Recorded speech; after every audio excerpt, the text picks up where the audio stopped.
اسی محبوب علیہ السلام کے جلووں میں گم ہوں. میری منزل بھی وہی ہے جس کے دوسرے براق منتظر ہیں. منزل ایک ہے اور راستے دو ہیں. جس طرح دوسرے براق بھی چاہتے ہیں کہ سرکار علیہ السلام ان پر سواری فرمائیں، میں بھی یہی چاہتا ہوں. تو جس وقت جبریل امین علیہ السلام نے خوشخبری دی کہ تجھے مبارک ہو، تجھے سرکار علیہ السلام کی حاضری کے لیے منتخب کر لیا گیا ہے، تو براق کی خوشی کی انتہا نہ رہی. دیکھتے ہی دیکھتے اس میں حسن پیدا ہو گیا جس کی مثال نہیں دی جا سکتی. اور جب براق پر سرکار علیہ السلام سوار ہوئے تو اس نے کچھ شوخی کی. جبریل امین علیہ السلام نے فرمایا جانتا نہیں تجھ پر کون سوار ہے. براق پسینہ پسینہ ہو گیا. عرض کی کہ میں نے شوخی نہیں کی، بلکہ مجھے تو اپنی قسمت پر وجد آ گیا. میں اپنے مقدر پر ناز کیا کہ کہاں میں اور کہاں سرکار علیہ السلام. تو اللہ عز و جل کے محبوب صلی اللہ علیہ وآلہ وسلم براق پر سوار ہونے سے پہلے آپ نے کچھ توقف فرمایا. جبریل امین علیہ السلام نے عرض کی آقا اس ٹھہرنے کا مقصد کیا ہے؟ تو امت کے غمخوار آقا صلی اللہ علیہ وآلہ وسلم نے ارشاد فرمایا کہ میں سوچ رہا ہوں آج مجھ پر خصوصی نوازشات ہیں، فرشتے میری خدمت کے لیے حاضر ہیں، جنتی براق سواری کے لیے موجود ہے. اے جبرائیل بروز قیامت میری امت کا کیا حال ہوگا؟ پل صراط جو 50,000 سال کی راہ ہے، بال سے باریک تلوار کی دھار سے تیز ہے، ہر ایک نے اس پر سے گزرنا ہے. میری امت اس سفر کو کیسے طے کرے گی؟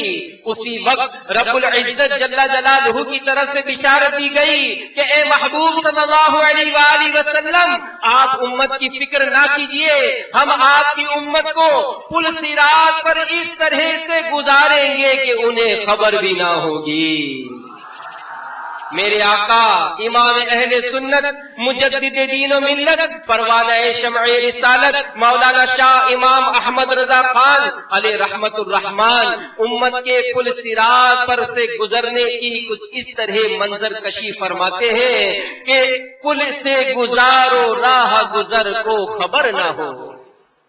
پل سے گزارو راہ گزر کو خبر نہ ہو، جبریل پر بچھائیں تو پر کو خبر نہ ہو. میرے میٹھے میٹھے اور پیارے پیارے اسلامی بھائیو، اس واضح بشارت کے بعد ہمارے آقا میٹھے مدنی مصطفیٰ صلی اللہ علیہ وآلہ وسلم براق پر سوار ہوئے. اللہ اللہ اس پرکیف اور نورانی منظر کو تصور میں لائے کہ ہمارے امیر اہل سنت کیا ہی خوب ارشاد فرماتے ہیں کہ دیوان تصور میں دیکھو اسرا کے دولا کا جلوہ. یہ الحمدللہ دعوت اسلامی کے اجتماعات کی برکتیں ہیں کہ آج الحمدللہ دعوت اسلامی کے اجتماعات میں بارہا ایسی بہاریں ہم نے سنی ہیں کہ الحمدللہ خوش نصیب اسلامی بھائیوں کو آقا علیہ السلام کا دیدار ہو گیا. تو کیا بعید کہ کچھ ایسا کرم ہو جائے کہ ہمیں بھی آقا علیہ السلام کا دیدار نصیب ہو جائے. تو اے کاش ہمیں بھی امیر اہل سنت جو تصور بندھانا چاہتے ہیں، اے کاش وہ حقیقی تصور ہمارا بن جائے، ہمارے سامنے سے بھی پردے اٹھ جائیں اور واقعی وہ حقیقی تصور ہمیں بھی وہ منظر نظر آ جائے. تو آپ فرماتے ہیں کہ دیوان تصور میں دیکھو اسرا کے دولا کا جلوہ، جھرمٹ میں ملائک لے کر انہیں معراج کا دولا بناتے ہیں. جھرمٹ میں ملائک لے کے انہیں معراج کا خوب خوب کیا خوب خوب کیا خوب سہانا ہے منظر معراج کو دولا جاتے ہیں کیا خوب سہانا ہے منظر معراج کو دولا جاتے ہیں خوب فضا مہنگی مہنگی ہے خوب فضا مہنگی مہنگی چلتی ہے ہوا ٹھنڈی ٹھنڈی چلتی ہے ہوا ٹھنڈی ٹھنڈی ہر سمت سما ہے نورانی ہر سمت سما ہے نورانی معراج کو دولا جاتے ہیں ہر سمت سما ہے نورانی معراج کو دولا جاتے ہیں وہ کیسا حسین منظر ہوگا جب دولا بنا سرور ہوگا